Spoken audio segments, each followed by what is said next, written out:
सगळं करत असताना तुम्ही मोरबे धरण महापालिकेनं खरेदी करावा हा जो निर्णय होता, एक महत्वाकांक्षी निर्णय. बघा मुंबईत, महाराष्ट्रात कुठेही पाणी टंचाई असली तरी नवी मुंबईमध्ये पाण्याची हालाकी होत नाही. तो तुमचा दूरदृष्टीचा असलेला जो काही निर्णय होता तो.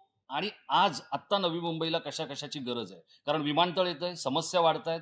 तेव्हाचे जे काही 21व्या शतकाचं शहर ही संकल्पना फार छान होती. पण आता सगळं तसं होईल असं वाटतंय? हे की बघा तितकंच नीट राहील हे सगळं? बघा मोरबे धरण घेण्याच्या अगोदर MIDCच्या पाण्यावर नवी मुंबईतल्या लोकांना राहावं लागत होतं. पाणी करता लोकांचे हाल होत होते. संजू नाईक 2000 साली महापौर झाल्यानंतर RR पाटील म्हणजे आबांना भेटायला गेले होते. आबा बोलले, अरे संजू धरण घेतो का? संजू बोलला 1 मिनिटामध्ये. संजू बाहेर येऊन मला फोन लावला की असं असं आबा बोलतात. म्हणलं त्यांना सांग की आमच्या महापालिकेचं बजेट 70 कोटीचं आहे. किती? 70 कोटीचं आहे. म्हणलं तुम्ही जर का 50 कोटीचे 10 इन्स्टॉलमेंट देणार असाल बिनव्याजी तर आम्ही धरण घेतो. आबा बोलले ठीक आहे. मग आम्ही त्यातल्या MMRD कडून कर्ज घेऊन ते पैसे फेडले. आज त्या धरणाचे जर बांधकाम करत 6,000 कोटी रुपये खर्च येईल. किती? 6,000 कोटी रुपये खर्च येईल आज. त्याच्या बाजूला 200 एकर जागा आहे धरणाच्या बाजूला महापालिकेच्या आलेली. तिची किंमत 2,000 कोटी म्हणजे 8,000 कोटीची एक प्रकारची ठेव तुमच्याकडे आहे. मालमत्ता महापालिकेची झाली. आता एकूण हे युनिफाईड DCRचा जो करिश्मा झाला ना, करिश्मा नाही शाप.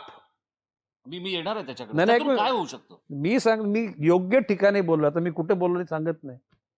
म्हटलं कुठल्या महामूर्खाने हा युनिफाईड DCR आणलाय? हा एका बिल्डरांच्या गटाने आणला? नाही नाही नाही, हा FSI हा जर जनतेच्या हिताकरता असेल तर मी हा बिल्डरांच्या घशात पैसे देण्याकरता आणलेला युनिफाईड.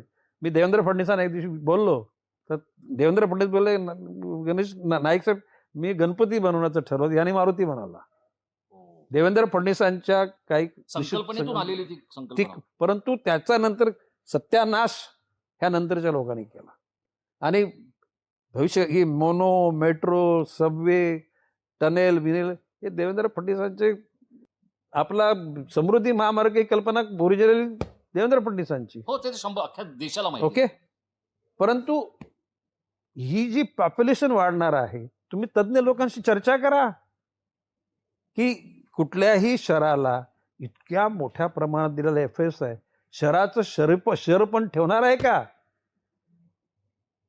आता बाहेरून येताना आपण 1 तासात येतो आणि किती किलोमीटर?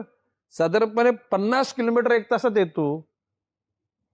100 म्हणजे 60 किलोमीटर 1 मिनिटाला 1 किलोमीटर. इथं आल्यानंतर 3 किलोमीटरला 1 तास परत लागतो शहरामध्ये. इतकं कंजेशन. आणि आता तर नाही, भविष्य काळामध्ये सत्यानाश होऊन जाईल.